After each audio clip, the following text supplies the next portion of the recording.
into a little topic, and I posted up something that was quite interesting.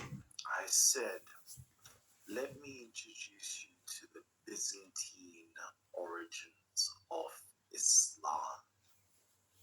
For too long now, I've been talking about the Abyssinian origins of Islam, but let me introduce you to a key figure that actually started, created the religion of Islam. But again, more than just the religion of Islam, I would say that he was the force behind the empire. He was the one that was the cause for creation of the Quran. Byzantine perspective, and there is going to be very flamboyant, very built to the fire type of talks. So I can't wait to actually have this conversation. And of course, I would love, to see some pushback, whether it's in the comment section, wherever it's going to be. Give me some pushback, because this is real controversial stuff, brand new, primary research. I think you guys will like it, okay? So this is a presentation primarily on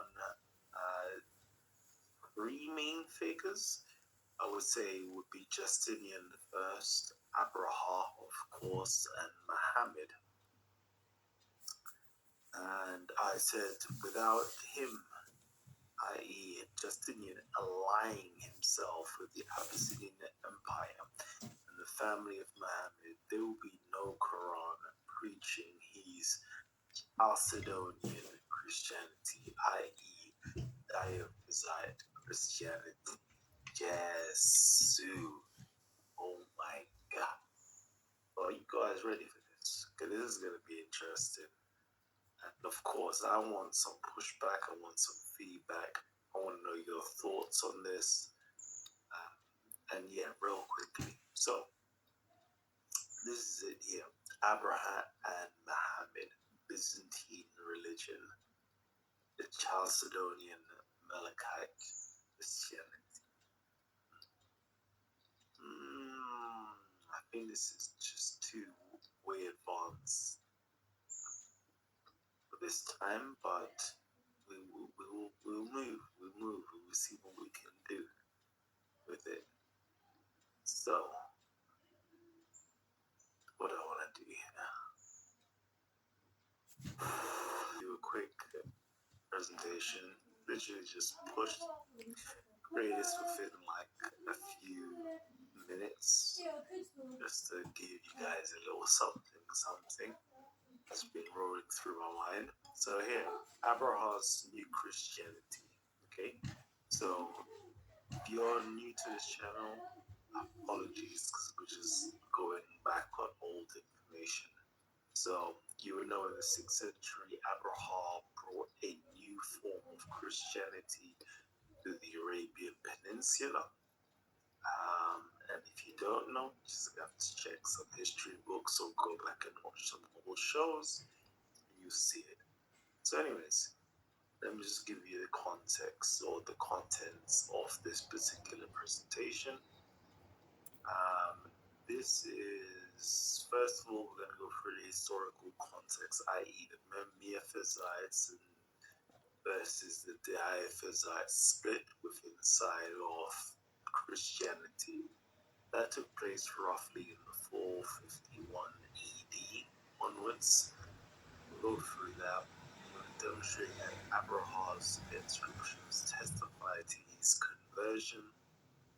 The Chalcedonian Christianity, as understood by contemporaries, saw that Jesus was a man, not a god, and Abraham's propaganda should reflect Byzantine Chalcedonian leanings or teachings, and of course, that propaganda, the end result of Abraham's propaganda is obviously that he his bishop or his preacher that he put in place to spread this new doctrine to the northern Arabs. And of course, that's Muhammad and his Quran. So let's just quickly go into some stuff.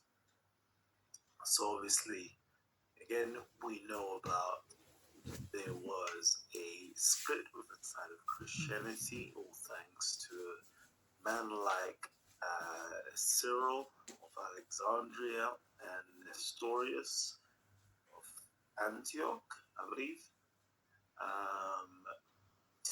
And right there is very deep. It's to do with a few things. It's to do with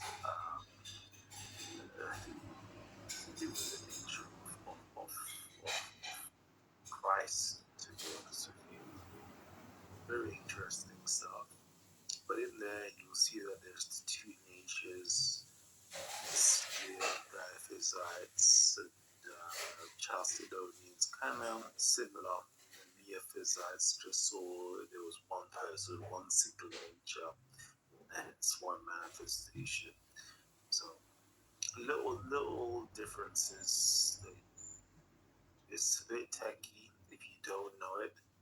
If you read the Quran and you understand this slide right here, you understand it, and you see the verses that seem apparently seem to be anti-Christianity, you will understand what it is all about, what's going on here. But anyways, quickly go through it a little bit. So again, we're talking about there was a split inside of Christianity. Technically, there was three splits. So three splits would have been: you have the Chalcedonians, which is supposed to be underneath the Roman Empire. That is where Orthodoxy is said to lie. But yeah, and then obviously those who didn't want to adhere to it were called anti-Chalcedonians.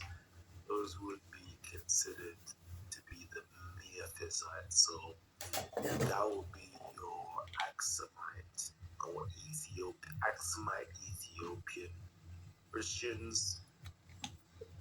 And it will also be like your Syrian Christians, Coptic Christians. Those individuals would be the Miaphysites. And then you have the third group, which is the Diaphysites or the Eastern Diaphysites, which will be the Church of the East, or they may be known as Nestorians. Those are the three different groups that arose after 451. And again, like most people who talk about Islam, like they don't even know this, but yeah, they're talking on Islam. It's like you don't even know the core of what's going on. But anyways, we don't even digress. Powerful information. Have to learn that. Okay. Now, before my other presentation, I showed you guys that, like, in the Himyar Empire, so South Arabia, where Abraham ruled, the previous kings didn't accept any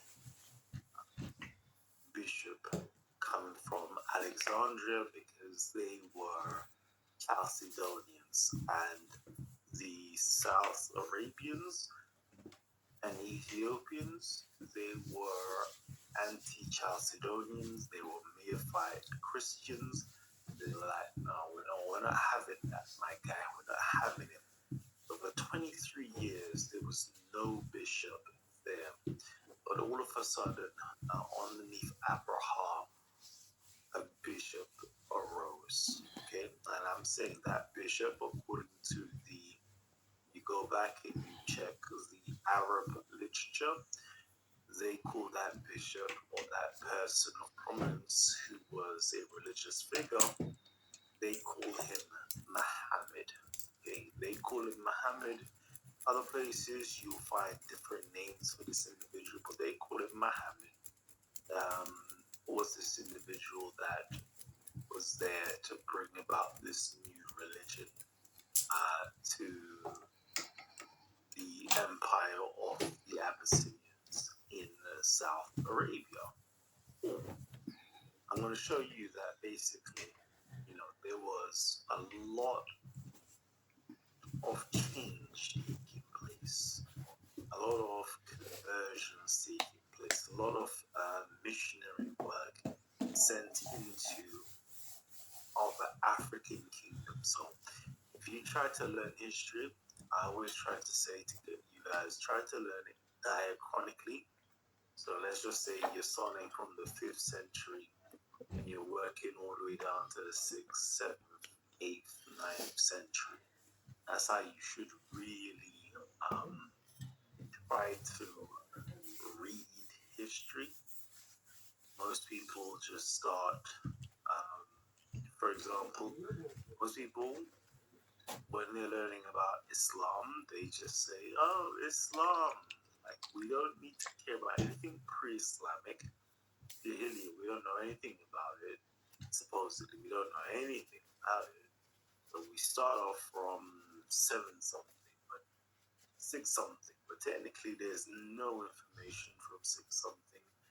But technically, we're starting from roughly around 700 plus. That's what we learn about Islam. 900 actually, when you learn about Bukharis and all the rest of them.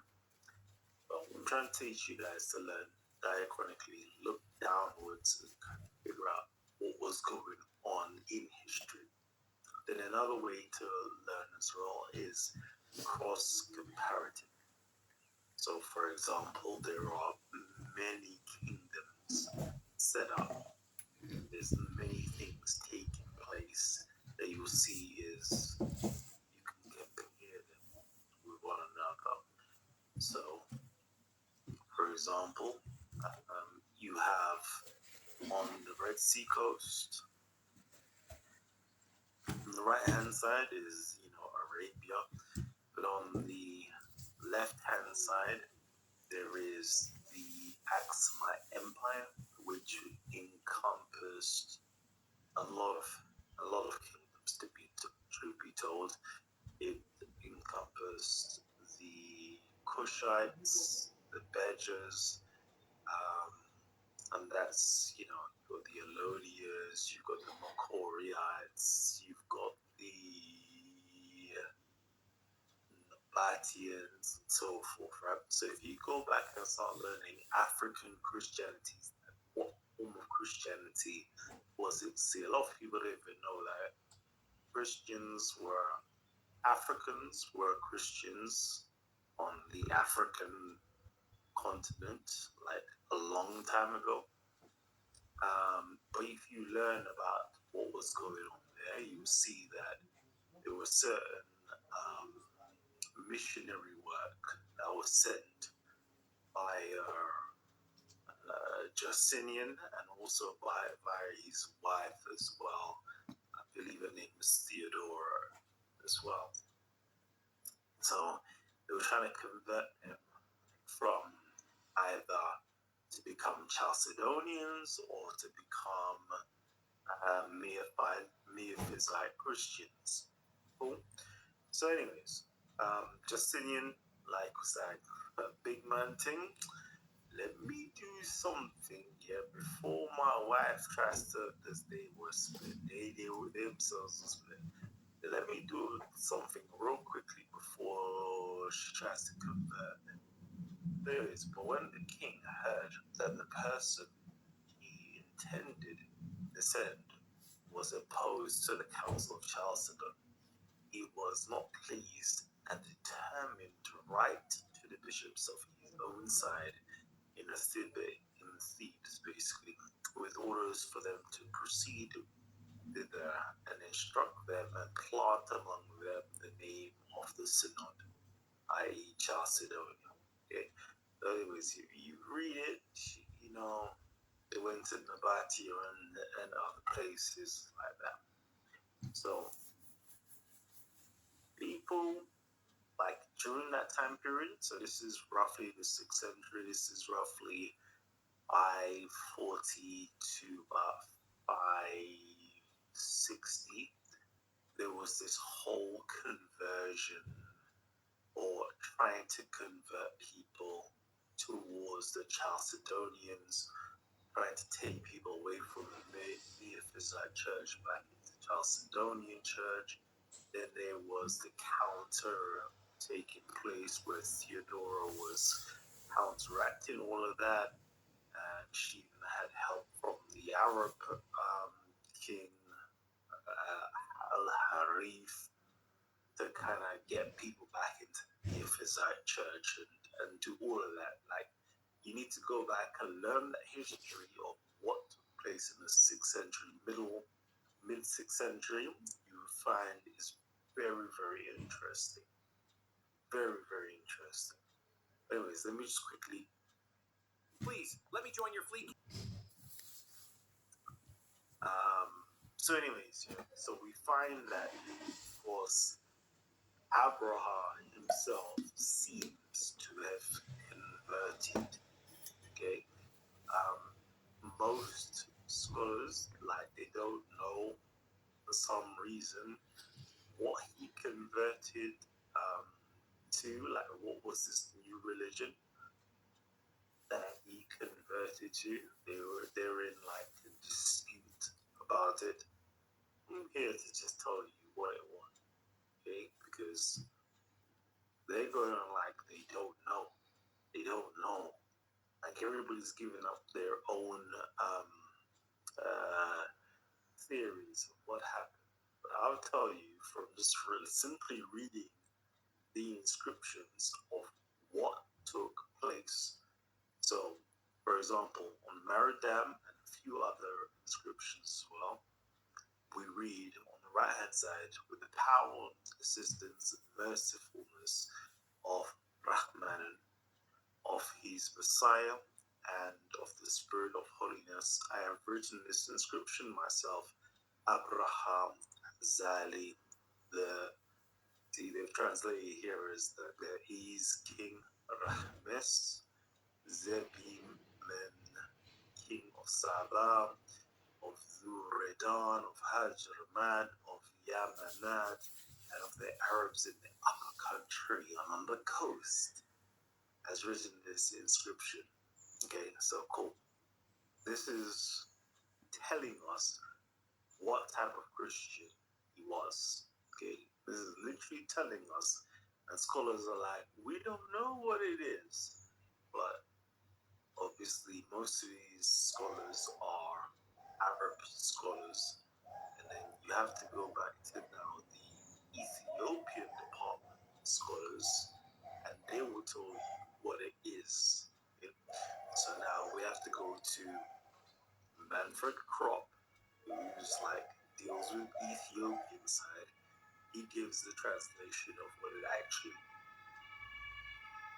It says here, having reached this point, we tentatively propose translation of CIH 541, leaving aside a detailed discussion of the problems of the opening, which could be interpreted as the personal pronoun I, or a plural marker. Let's see. Proceeding names in order to put in a form of special respect or dignity. Okay, we Abraham Azeli means God has enlightened my shadow.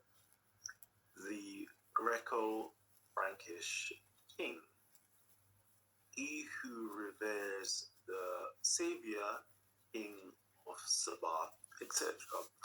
So he's letting you know there that Abraham, yeah, is a Greek or really Roman, because the word here is Romeos, which basically is Rome, but it means Greek basically. And he is, the word Eleze means to be free. So those who were free and were of the Christian Greek persuasion or Greek Christian persuasion, he is the king, and he who reveres the Savior. Okay, that is what he was. And I don't know why most scholars don't know this. This is what he was. It says it on his inscriptions, multiple inscriptions. This is what it was. Okay. And interestingly enough, you find, you just type in Melkites, right? You can just search Melkites right now, whether it's a Google search, whether it's Wikipedia, whether it's wherever you want to go to, any encyclopedia. They'll let you know that members of these communities still call themselves Rum, which literally means Romans in Arabic. That is, those of the Eastern Roman Empire, what English speakers often call Byzantines. The term Rum is used in reference to Yunaean, which means Greeks or Babylonians in classical Arabic and biblical Hebrew. Okay, so he's telling you here, I'm a Melkite Christian. I'm a king of the Melkites, right? I'm the king of the Greek Christians. I'm the king of the Roman Christians, whatever you want to say, right? Like, that is what he is. That's his persuasion. And we can see it within inside of his inscriptions. We can see inside of his propaganda. We're going to go into this a little bit. Cool. So now, anti-Chalcedonian propaganda. So how was Chalcedonian doctrines or teachings perceived by outsiders, i.e. Jews, i.e. Jewish people? Those are the outsiders, technically speaking. But we have to watch and read the biasness, because I believe this is coming from anti-Chalcedonians who are writing this. So these are Christians writing about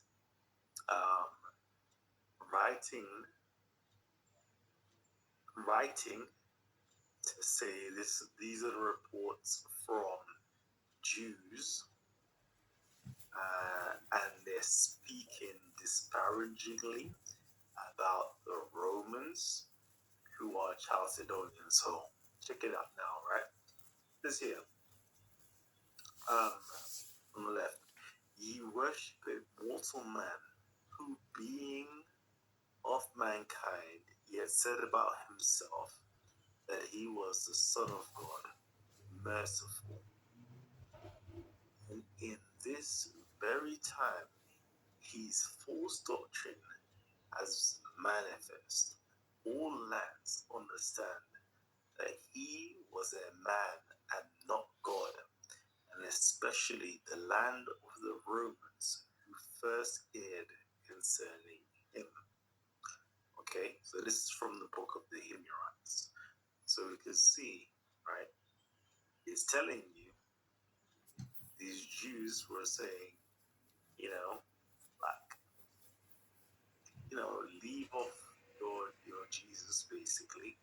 Deny Jesus Christ, the Son of Mary, because he was of mankind and immortal as all men, and spit upon the cross, and be Jews with us, and ye shall live. Okay?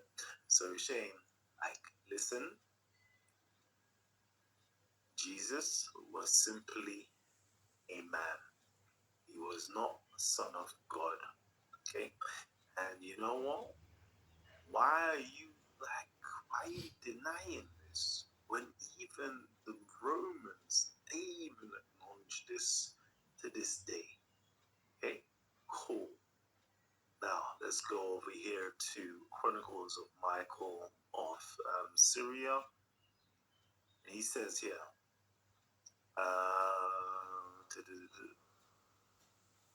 ooh, what's happened?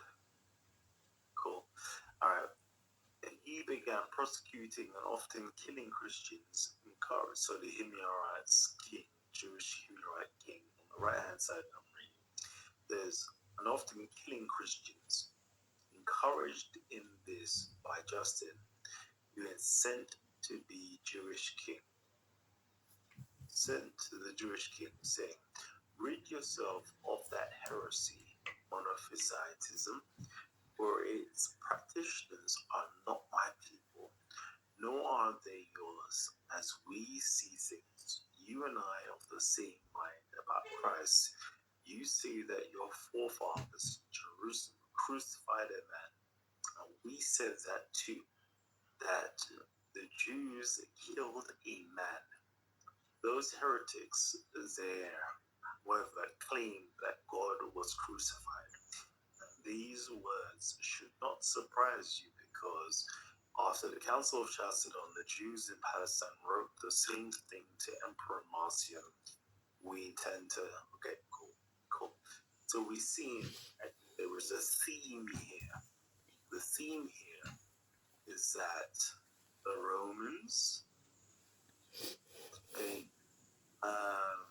who are Chalcedonians, are also claiming that Christ is a Father. Whereas the Monophysites or the Miaphysites are saying, no, Christ is actually God. Cool. So you can see the doctrine is of Chalcedonian is to kind of put forward the teachings that Jesus Christ is a man. Cool. Wonder where else we find that teaching. Other literature it seems teaches that. Cool. Anyways, so it also goes on to talk about the Orthodox said to the Chalcedonians. So the Orthodox here are said to be again the Monophysites or the Miaphysites. You have confirmed the heresy of Nestorius Theodorus. Okay? So they even calling the the Orthodox, the Miaphysites are claiming that the Chalcedonians are confirming Nestorian teachings, basically. And so it's very interesting to see the split inside of Christendom. And I'm like, you don't go read and learn like what was going on, because it's so interesting. So interesting. Cool. Cool.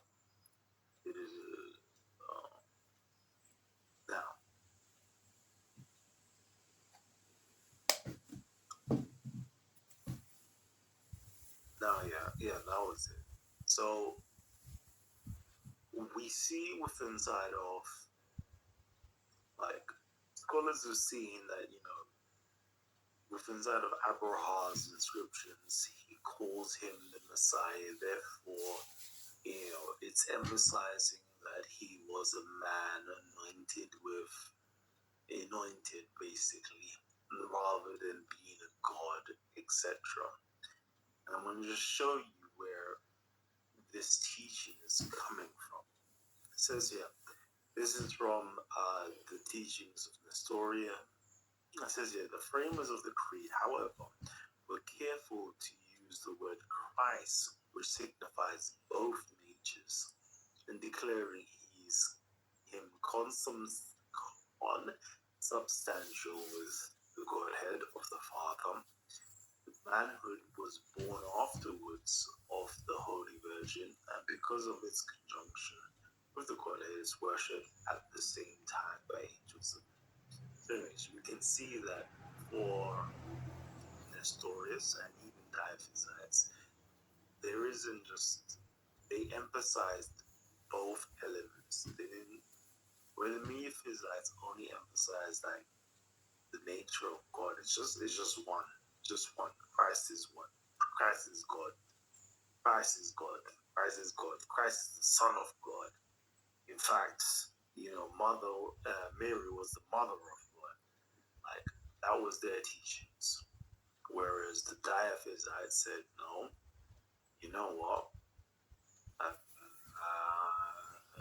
Christ was a man